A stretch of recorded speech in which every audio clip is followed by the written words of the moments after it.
Hello, I'm Derek John Johnson, Derek's master name Dance Fem. In today's video, I'm going to be talking about Mr. Enter's PSA video, the second issue he dealt with, which is race. Now, I'm aware that I'm not the best person to be talking about this, and that I have no complete idea of the full extent of what POC go through on a daily basis. Please do not take this as me trying to speak over POC, or as me trying to speak on behalf, or as me trying to say I know all about their experiences. I don't. The main reason I'm doing this series is because Mr. Enter rarely gets called out on his political bullshit. Like, when he makes a bad cartoon review, people shit on that day and night and treat him like he's goddamn Hitler 2.0. When he literally pushes anti-masker and COVID conspiracy propaganda, radio silence, pretty much. One of the few people who actually did call him out was Surus. So, trigger warning, I'm going to be talking about race in this video. If I get anything wrong or you feel like I was a bit too simplistic, please let me know in the comments section below. Anyways, on to the video. Basically, the first PSA he talked about was an Arthur PSA, where the rabbit, I forgot his name, Baxter, I believe. Basically, they were talking about a horrible thing that had happened to a black person just because they were black. And Mr. Earth's response was, well, they don't got black people in their universe. They were all anthropomorphic animals that weren't black. You're literally comparing black people to animals.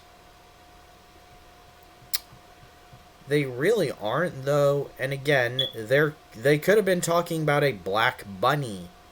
Just because we don't see it doesn't mean it can't be in their universe.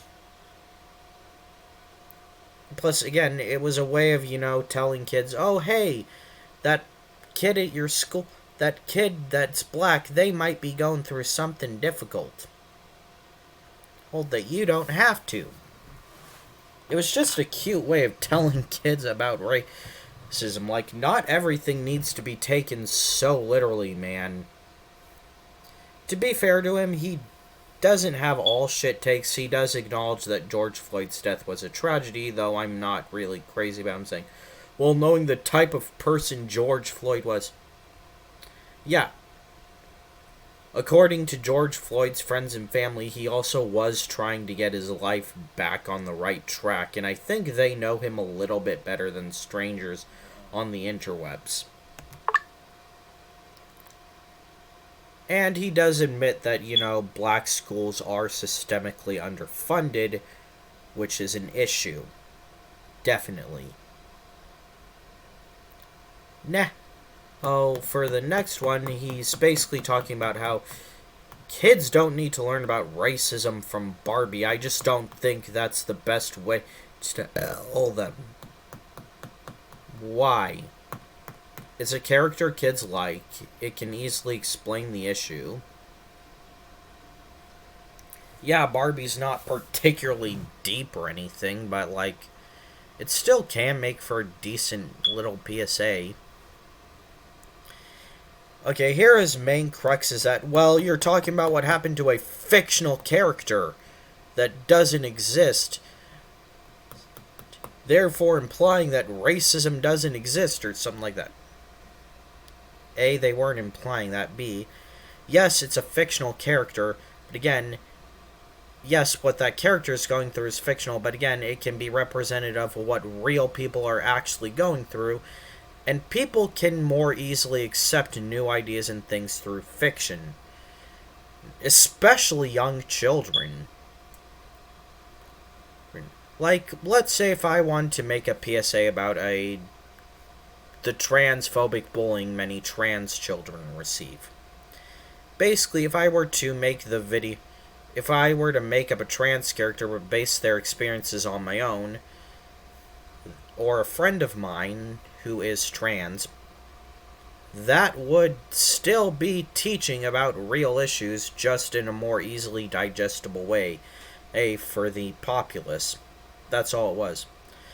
Now I want to get to his thing about being anti-racist and silence is violence. First, silence is violence. Okay, that doesn't mean that, like, you're literally beating up people by not talking. All that simply means is that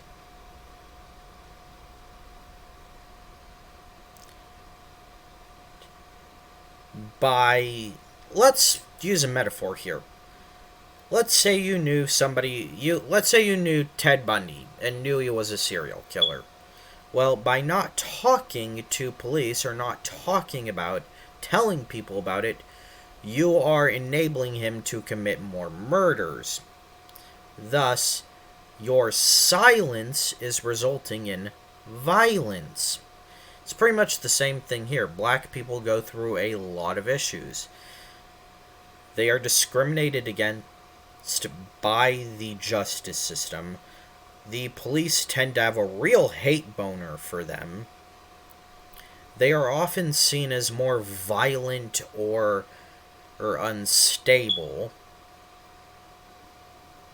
Well, as Mr. Enter pointed out, their schools are underfunded and they tend to be pushed into scenarios where they have to live in really piss poor neighborhoods. And there's many other issues that I'm probably not super qualified to talk about here. But by not being vocal about that, you are complicit in that and enabling that to happen, especially if you have a larger platform. It is your duty to speak up. Now, as for the anti-racist thing. Yes, that literally just means you are again anti-racism, that you fight against racism actively, and you speak up against racism actively, which is a reasonable thing to want, Mr. Enter.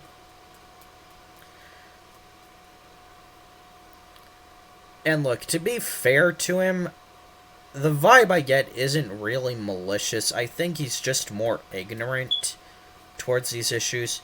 Probably willfully ignorant, considering his views on considering how he's spoken about guns and environmentalism, and knowing his personality. But this is the last respite, because it gets much, much worse in the next part. That's right, we're tackling his anti-masker conspiratard shit. Well, that's the video. Bye.